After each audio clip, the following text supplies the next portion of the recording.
Today's video, let's talk about the sound of silence and not the song. All right. So let's get into it. Firstly, let me introduce myself. I'm Rob Derlich. You can find me on Instagram at Rob Derlich, ROBDRLICH. Same with my website, ROBDRLICH, robderlich.com. And if you like this video, please like it. Please subscribe. Please share it if you like. But this video is really about practical steps and how to become comfortable with the sound of silence, ultimately reducing the noise in our life, reducing all of the volume of life itself, because there are so many people walking around that can't even hear their own thoughts. They don't even know the rhythm of their own soul. We have music playing 24/7. We have the TV on all the time. We have kids running around, which is beautiful sound. We have bosses and work just going crazy. And at the end of the day, our only time of silence is sleeping. When you really think about it, how much silence do you get throughout the day? And I know some of you are like, well, I'm a single parent. I get none until I fall asleep. I get all that. I get all of that. But I do have to challenge. If we are here to be spiritual beings, here to live with a sense of purpose, a sense of value, a sense of being in the world that gives us fulfillment, gives us vitality, gives us a sense of connection. And we can't hear our own soul, then what are we doing? We can't find a sliver of time to hear the very thing that helps guide us. So let me give some practical steps on different exercises, different modalities that will help you just a little bit become more comfortable with silence, ultimately becoming more comfortable with being able to hear your own soul, hearing spirit, feeling the guidance, that eternal guidance that we all have.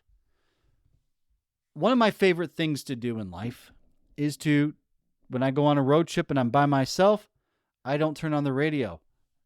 It's just me, the road, and silence. I love it. And I talk to a lot of people. They're like, no, I hate that shit.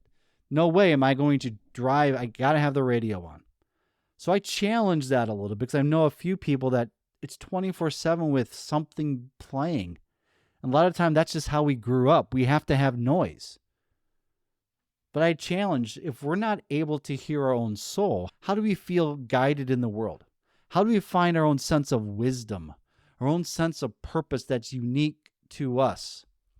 How do we know what we want and truly desire that we want to live out and experience in the world?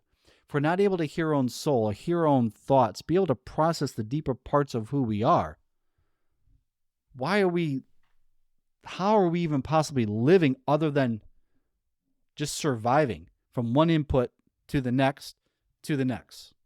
If this resonates with you, if this is something that appeals to you, this is like, yeah, that's me. And I struggle to find just the quiet within my own self. And that is affecting my life because I'm feeling a little bit lost. I'm feeling a little bit disconnected from my purpose. I feel everybody else's voices rattling in my mind, in my being, and in my brain. But I don't know who I am. I know a little bit about who I am, but I have all of this other stuff. Yes, I want to find out that deeper part of me. I want to be able to listen to my soul more. So keep listening. So I'm going to give you a couple practical things. Practical things that you can do to start down this path. And no, it's not to go into just a room and turn off all inputs and sit there in silence for the next 2 hours until you come back used to silence. Let's get you gradually there. So this is for those that don't know how to get into meditation, don't know how to get into journaling, don't know how to get into like a simple 5-minute spiritual practice to where your soul can start to speak to you because you're so used to either running around, having something to do, always having an input, whether it's from TV, whether it's from music, whether it's whatever it's from. And you are looking for 5 minutes of your soul, 5 minutes of just hearing yourself think. Keep listening. First thing is to start journaling. Just grab a school notebook, a composition notebook, grab a pen, and here's the deal. You're used to inputs, used to always having music playing. Use it. Let's use this to your advantage. So put on some music, some chill music, some meditative music, some nature sounds with music. Even the iPhone now has in the settings, you can play music and then add nature sounds over top of it, which is really, really cool. It'll auto mix it for you. But there's different things that you can do where you're still getting an input. You're still feeling noise. You're still having that sense, but now you are structuring it for you. Now you're starting to put it into a particular focus. And why I like people starting off with journaling is because it's giving you an action to do, especially for those of you that need to keep doing something. Sitting still drives you nuts. You resist the thought of it. But grabbing a journal will allow you to put some action, still be doing something, but now we're getting constructive. And I'm not going to get too far down the journaling pathway. That stuff's to come. But just write your emotions. Write what are you feeling? What are you thinking? What are you desiring? What is it that you want? Can you get there? And if you can't, what is the noise in your life, in your mind? Get it out on paper. Get it out of your system. And this is a great practice. This is still my go-to. I have a lot of different practices, but this is still my go-to. To be able to sit down and write this stuff out. Eventually, over a period of time, as you stay diligent to a practice, your soul will start to speak for you. You'll start to realize the words you're writing are from deeper parts of your being, your desires, your wants, your needs, how you want to be in the world, what you want to create in the world. And that's when it gets really exciting. And that's the goal we're looking for, to hear the rhythm of our own hearts. Most of us are walking through life, and I've said this before, we have identity crisis in the world because most people are so disconnected from their soul. They have no idea who they are. They're just living out a story of the collective idea of whatever system they're most exposed to. And they're just living that out as this is what I'm supposed to do. This is what I'm supposed to be. All right, the next thing that you can start to think about is breath work. And why breath work? And this is really, really simple breath work. There's a lot of very high energy things online that you can learn. There's people that take deep studies in breath work. We're not talking about those deep spiritual practices that bring on a more altered sense of consciousness. We're talking about just something that starts to regulate your nervous system that'll help enhance these practices. So again, put some music on, something more meditative, something more instrumental, something rhythmic, whatever makes you feel comfortable that doesn't overstimulate you.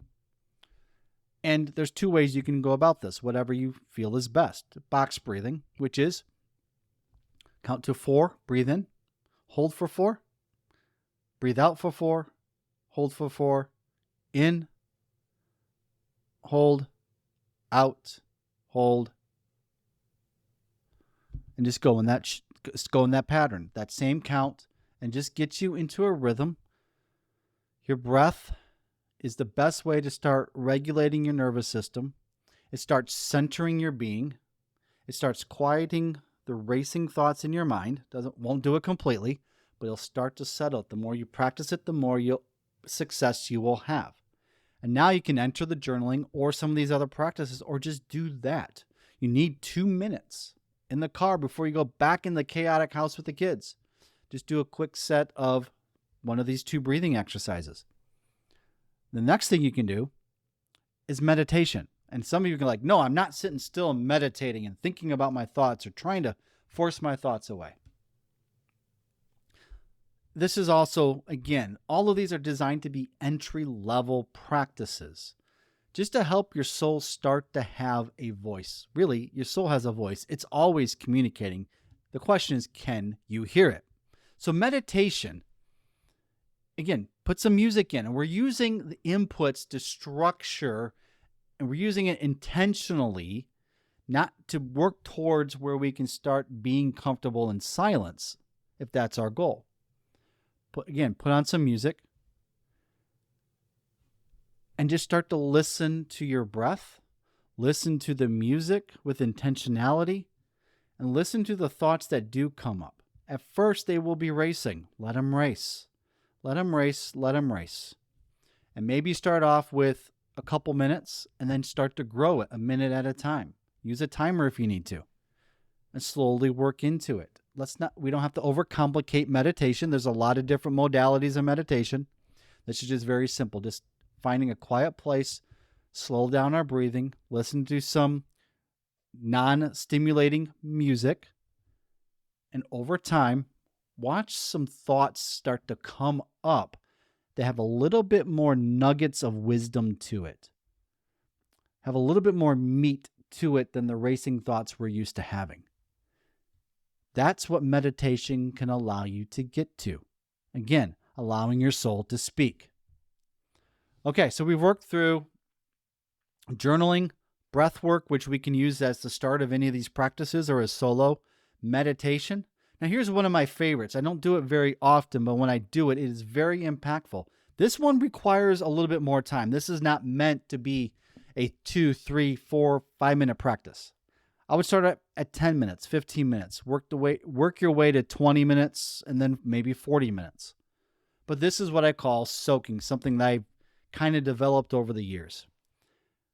This one is the very opposite of silence, which is kind of ironic. Get some music, blast it, right? Again, some of the same style music that's not overstimulating, something that's more healing nature, something that's more positive, something that isn't going to make you get up and dance, something that's going to help keep you chill, right? But it can be rhythmic, it can be vocals, it can be inspiring. Blast it as loud as you can. Why? Because we want to cut off all other inputs. We're going to stay here for a period of time. We're going to lie down on a yoga mat, some mat on the floor, get a comfortable pillow, and get a blanket. And that's all you do. Let the music start to quiet you down. Just that. You're not singing to it. You're not even thinking about it. Let it just be the atmosphere. What it's doing is creating a cocoon around your environment. It's cutting out all the inputs. Yes, you would still feel touched if a cat walked over top of you, but mostly what you're doing by lying down is you're reducing the inputs into your senses. You can't hear anything else outside of the music, and it's creating a vibrational cocoon around you. What can also happen here is if you're one that's just racing around in life, you might fall asleep. You might go into a deeper state of rest, in and out of what you might think is sleep, or that twilight zone where you're kind of drifting in and out, which is the intention. Getting to that place of deep relaxation without having to do a bunch of steps to get there, right? Because it's in that twilight state where we're asleep, but we're not. Are we asleep? I don't know. That's when we start to have different visuals.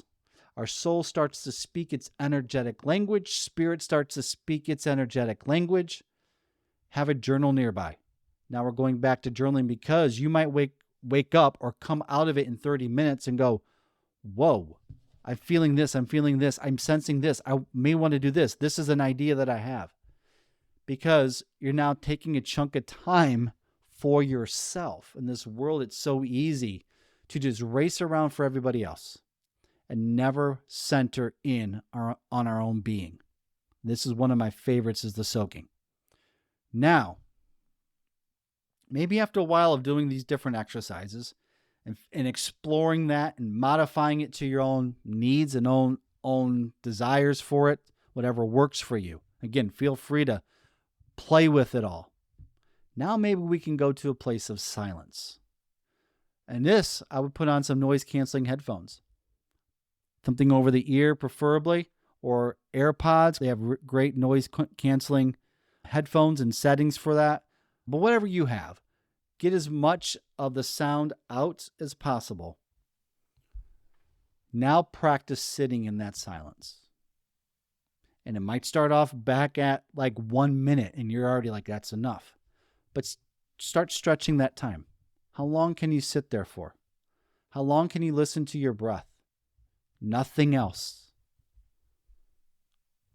Now your nervous system is starting to get wired to not have so much input, but now the soul, your own heartbeat, your own rhythm of life that's inside of you now starts to speak. It will start to feel a little bit louder because you're able to now hear it.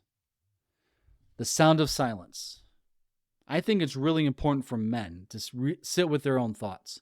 I think it's a lost art. Most men do not know how to sit alone. They got music playing. They'll do the workout. They'll play the video games. They got friends over, or if they sit in silence, they're pounding beers. Truly sit in silence. I think it's crucial for men to have a life of strength, a life of solace, a life of fortitude, a life of anchoring deep within themselves, is to be able to sit with themselves, to sit with their own thoughts, to be able to process their own emotions, to be able to process what it is that they want, what they desire in the world, how to discover your own values and principles for how you want to live. How can you walk through life with a sense of values and principles if all you're doing is getting external input? You're going to start living somebody else's values and principles. And that could be garbage. It could be inspirational, but it's not yours. So this is for everybody. Why are you not comfortable with silence? Are you able to hear your own soul? Are you able to hear spirit? Do you feel like you're guided? Or is there too much noise in your life? Then use some of these practices to find your soul, to find out what your soul is saying. And if you're a man, I think that's a pillar of masculinity, is being able to sit with yourself in the quiet and figure out who the hell you are. It is so important. So many men are lost. They have no idea who they are. So if you're uncomfortable with silence, this is my plea to you. This is my offering to you. This is my challenge to you. Become comfortable with the sound of silence. Find a way to reduce all the noise so that your soul can speak, so you can discover what it is you want, what it is you desire, who it is you really and truly are.